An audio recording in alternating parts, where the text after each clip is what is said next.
جس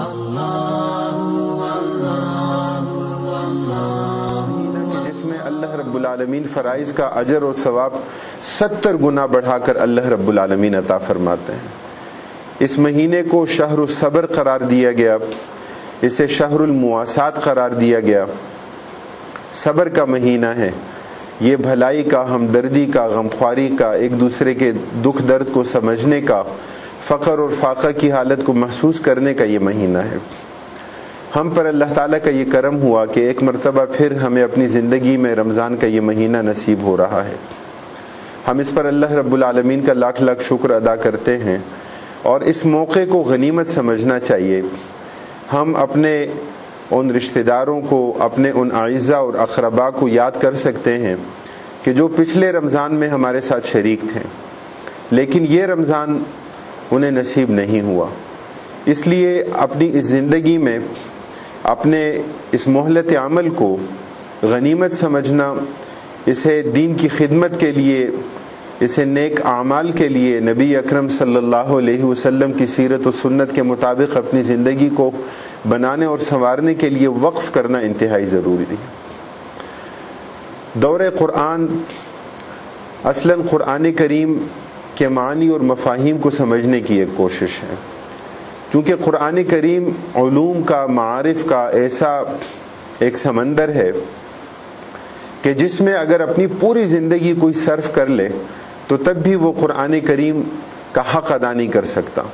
اس لیے مختصر وقت میں رمضان المبارک کی ان ساعات میں، ان گھڑیوں میں اس بات کی کوشش کرنا کہ جس حد تک ممکن ہو جو ضروری مباحث اور مضامین ہیں کہ ان کو ہم سمجھنے کی کوشش کریں اور اپنی زندگی کو بنانے اور سنوارنے کی کوشش کریں تاکہ اس کے نتیجے میں اللہ کے رسول صلی اللہ علیہ وسلم کی سیرت و سنت پر ہم عمل کرنے والے بن جائیں۔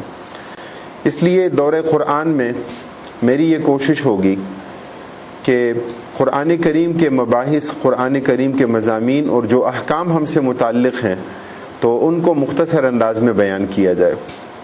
جہاں تکرار ہے، ریپیٹیشن ہے، تو وہاں پر کسی ایک جگہ ہم اس کو تفصیلی پڑھ لیں گے، یا جہاں جو حکمت پیش نظر ہوگی تو وہاں اس کو بیان اور اس کو اجاگر کیا جائے گا۔ قرآن کریم کا آغاز کرنے سے پہلے ہم چند ضروری باتیں، چند اہم مباحث کہ جو قرآن کریم سے پہلے جن کا سمجھنا ضروری ہوا کرتا ہے، اہل علم نے علوم القرآن کے حوالے سے مختلف کتابیں لکھی اور ان تمام مباحث کو انہوں نے بیان کہ جو قرآن کریم کو سمجھنے کے لیے ضروری ہیں۔ قرآن کریم کتاب ہدایت ہے، قرآن کریم ہدایت کی کتاب ہے۔ اللہ رب العالمین نے خود قرآن میں قرآن کریم کو ھدی للمتقین قرار دیا۔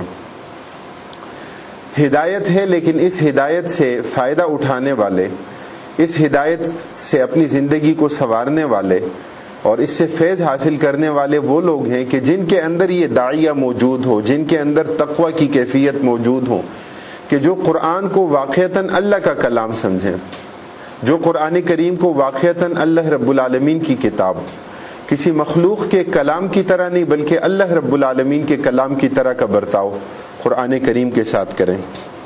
قرآن کریم کا نزول وحی کے ذریعے ہوا۔ وحی کیا ہے؟ اللہ رب العالمین اپنے بندوں سے خود ہم کلام نہیں ہوتے۔ اللہ رب العالمین